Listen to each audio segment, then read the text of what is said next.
नमस्कार दोस्तों, मैं हूं doctor Pannalal Awasthi, retired deputy superintendent police. क्या आपको पता है कि हमारे भारतवर्ष में, इंडिया में 3 ऐसे कानून आए हैं जो आपको बिना बताए हुए, बिना कारण, बिना आधार के अरेस्ट कर सकते हैं। क्या ये सही बात है? जी हाँ, ये सत्य बात है। केंद्रीय जांच एजेंसियों द्वारा उनके पास में 3 एक्ट इस तरह से हैं जिनका वो क्रियान्वयन करते हैं। एक है UAPA, अनलॉफुल एक्टिविटीज। इस तरह से ये देश की अखंडता और एकता पर जो कोई आघात करता है उसमें ये गतिविधियों पर नजर रखता है और एक कानून उसमें लगता है। PMLA act, prevention of money landing act, धारा 45, जिसमें केजरीवाल, संजय सिंह, नाना प्रकार के व्यक्ति इसमें जेल में हैं और अभी कुछ जमानत पर भी हैं। तीसरा है आतंक विरोधी एक्ट, एंटी टेररिस्ट। तीनों कानून इंडिया के लिए बहुत जरूरी हैं और ये बहुत अच्छा कार्य कर रहे हैं, लेकिन ये रास्ता अभी भटक चुके हैं। मैं ये नहीं कहता हूं कि किसके द्वारा ये रास्ता भटकाया गया है इन कानूनों को। ये कानून जो वर्तमान में है किसी के सह पे चल रहे हैं और इसमें जो गिरफ्तार हो जाता, अरेस्ट हो जाता, महीनों जेल में रखना एक सामान्य सी प्रक्रिया बन गई है। UAP जैसे एक सख्त दफा में एक न्यूज पोर्टल पत्रकार को रिहा किया गया था, मतलब अरेस्ट किया गया था, जिससे माननीय न्यायालय ने इनको अरेस्ट करने के बाद रिहा किया है। सरकार की शक्तियों पर यह अंकुश लगाने का प्रयास किया है माननीय न्यायालय ने।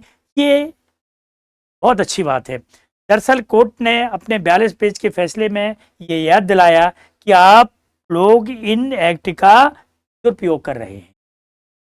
वास्तव में ये इस एक्ट में जो अरेस्ट होते हैं व्यक्ति, इस संविधान के अनुच्छेद 22A, इसमें बगैर आधार बताए गिरफ्तारी के खिलाफ संरक्षण है, उसमें ये व्यक्ति अरेस्ट हो जाता है और उसका उल्लंघन होता है, संविधान का उल्लंघन होता है।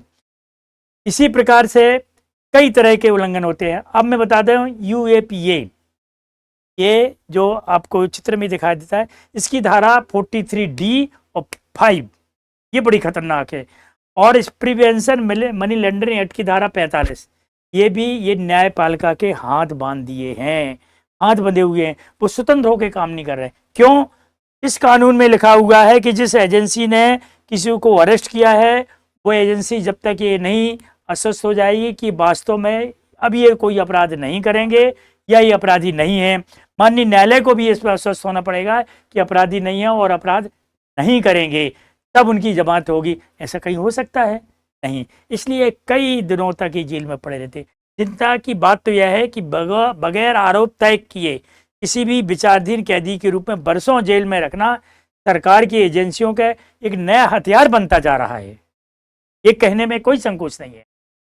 एक NCRB जो हमारी रिपोर्ट देती है, उसके अनुसार 2021 के मुकाबले में 2022 में UAP के एक्ट और PMLA के 23% मामले बढ़े, 23% मामले बढ़ गए हैं।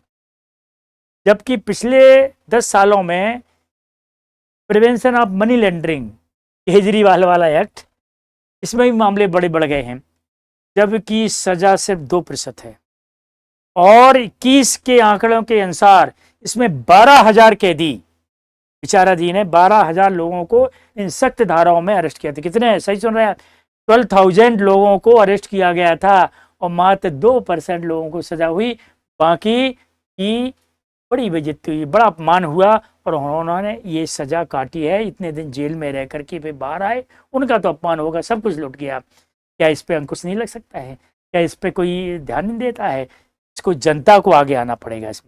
इसमें 98% लोग कोर्ट से निर्दोष पाए जाते हैं, 2% लोगों को ही सजा होती है। तो क्या इस तरह से आप किसी की संविधान की धाराओं को उल्लंघन नहीं कर रहे हैं? जरूर कर रहे हैं। 22A का उल्लंघन कर रहे हैं, जरूर कर रहे हैं। तो ये कानून जो है IPC, CRPC और एविडेंस, जो तीनों का सही तरीके से पालन नहीं करता है। अतः ये कानून अपना रास्ता भटक चुका है। इसे कानून को रास्ता बताना चाहिए और जो एजेंसियां बैठी हुई हैं, ये उनको ध्यान रखना चाहिए कि इसका उपयोग कहीं और तरीके से, सही तरीके से करें। धीरे धीरे ये कानून छोटे छोटे शहरों में और तहसील स्तर पर भी आएगा, जिसमें आप लोग भी इसमें अरेस्ट हो सकते हैं, आप लोगों की गले में फंदा पड़ सकता है। इसलिए सतर्क रहिए। एक कानून के बारे में मैं आपको बताने आया हूँ। धन्यवाद। जय हिंद, जय भारत।